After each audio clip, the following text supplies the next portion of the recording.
So to just supplement here a little bit about the standard normal distribution. First of all, understand we're still dealing with the normal distribution.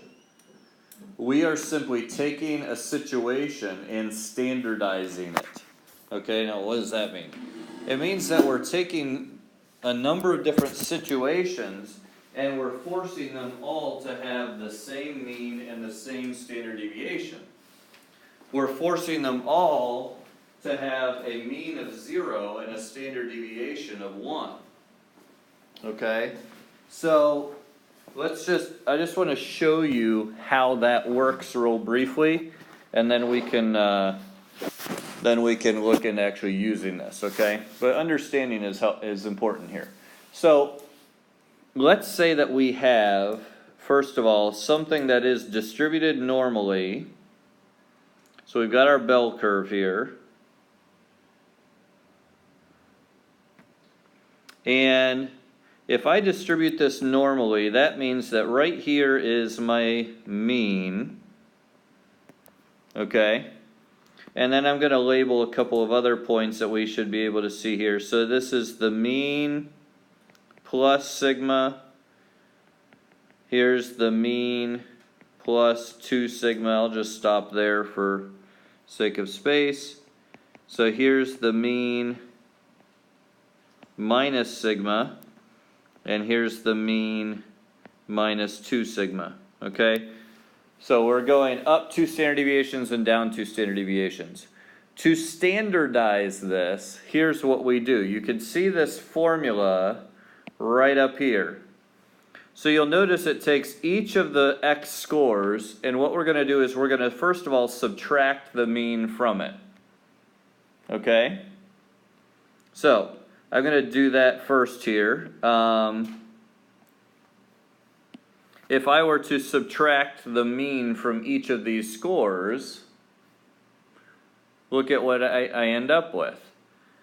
The mean m minus 2 sigma minus the mean is just minus 2 sigma, right? The screen's frozen. There we go, it caught up. Okay? If I subtract the mean from mu minus sigma, I just have negative sigma. If I subtract the mean from the mean, I get 0, right? If I subtract the mean from mu plus sigma, I get just a plus sigma. And if I subtract the mean from mu plus 2 sigma, I just have a positive 2 sigma. Okay? So you'll notice here, that's what's going on up here in this formula right here. Now, we're not done yet. We also then need to divide by sigma. Well, check out what happens here. If I divide everything by sigma,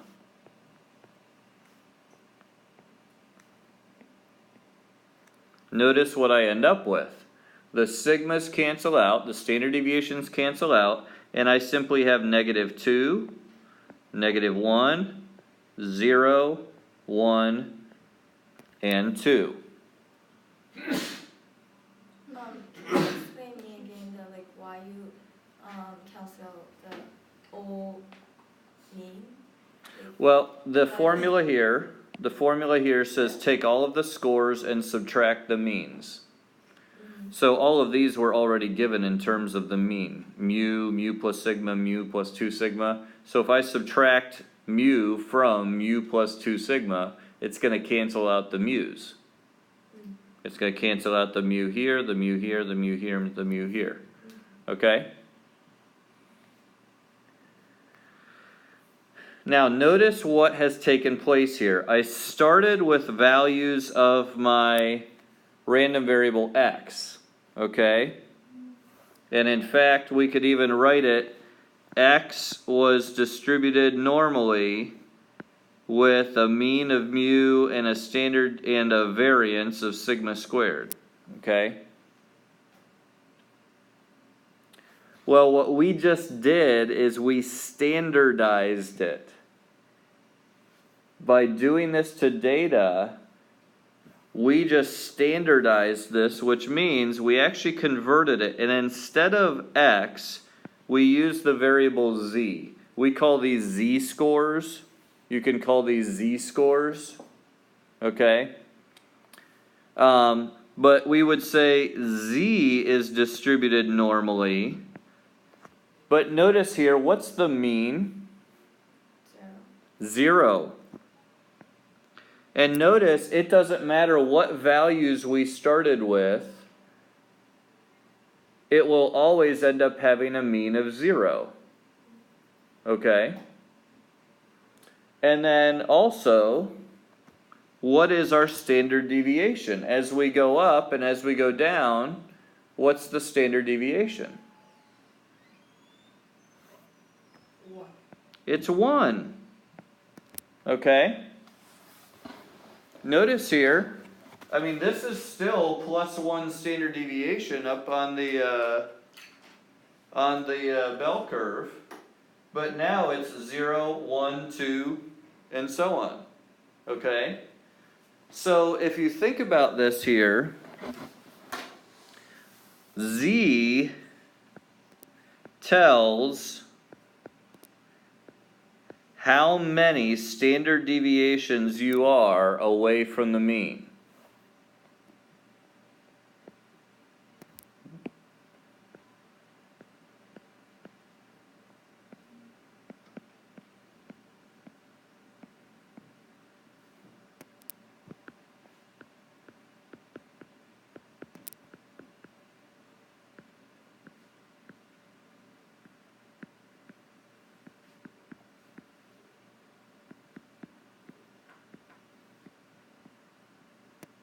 Okay? Now, this is particularly helpful when we're trying to compare things where the conditions aren't necessarily the same. Okay? So, for example, let's say you run cross country, okay? What's a good time for the 5K? 21. Okay. Okay, so 21 minutes would be a really good score. Now, the person who can run 21 minutes on a nice sunny day probably can't run in 21 minutes when it's maybe cold that day and rainy. It's going to slow you down, right? Or if it were really, really hot and everyone's getting dehydrated, okay? That's probably going to slow you down. So can you compare just your time to their time? Not really, okay? Or comparing your time to the field, you know, the rest of the people running. It wouldn't really be a valid comparison necessarily, you know, just to look at your time. Hey, on this day I finished in 23 minutes, and on this day it took me 24 minutes. Boy, that was a really bad day. Well, maybe not if the conditions were different.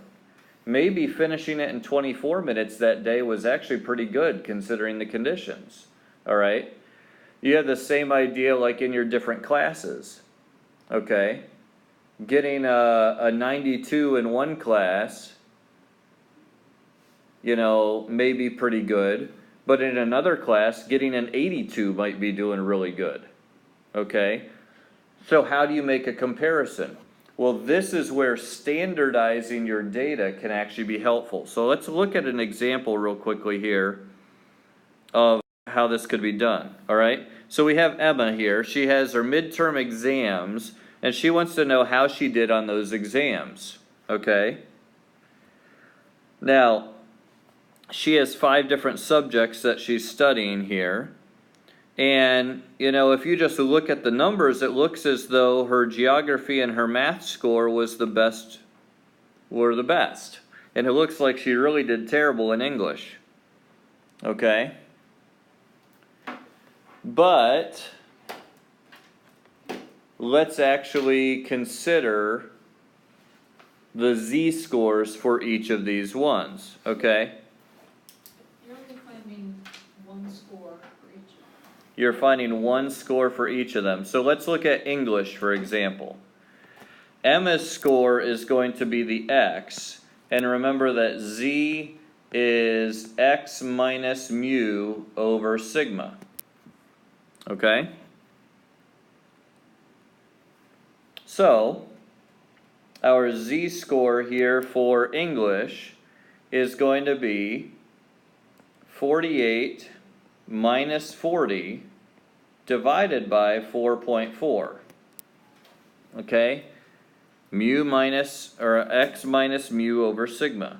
Okay, we've got our calculator over here, so let's do 48 minus 40 is 8 divided by 4.4. So that's 1.818. Alright, so the z-score here is 1.818. Okay?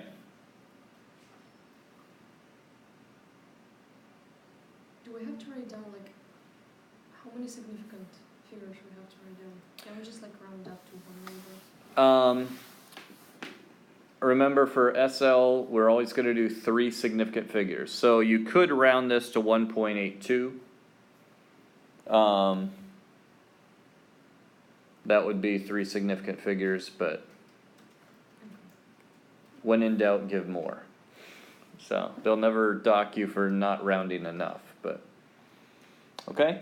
So let's look at our next one, our Mandarin class, okay? Her Mandarin class here, she got an 81, but the mean in the class was only a 60, okay? And the standard deviation was 9.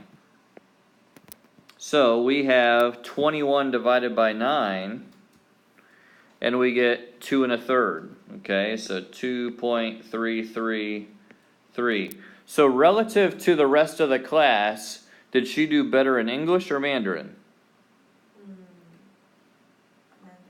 Mandarin, okay. She was 1.8 standard deviations above the mean in English, but she was 2 1/3 standard deviations above the mean in Mandarin, okay. And we can do this for each of her classes. 84 minus 55 is 29. Divide that by 18. Okay, and she is 1.611 standard deviations above the mean.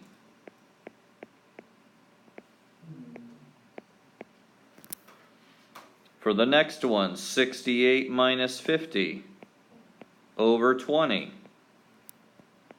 Okay, that's 18 over 20. That's going to be 0.9 exactly. Okay, and then our last one, 84 minus 50 over 15. All right, so we have 34 divided by 15. That's 2.267. Bless you. Okay? So what? You know, what does all this tell us? Well, as a result of these z-scores, we could then say that relative to her classmates, which exam did she do the quote-unquote worst on? Biology. Now, is she still a great student? Obviously, okay? I mean, she's above the average in every one of her classes. But relative to her classmates, we would say biology was her worst performance, okay? And her best performance was in Mandarin, okay?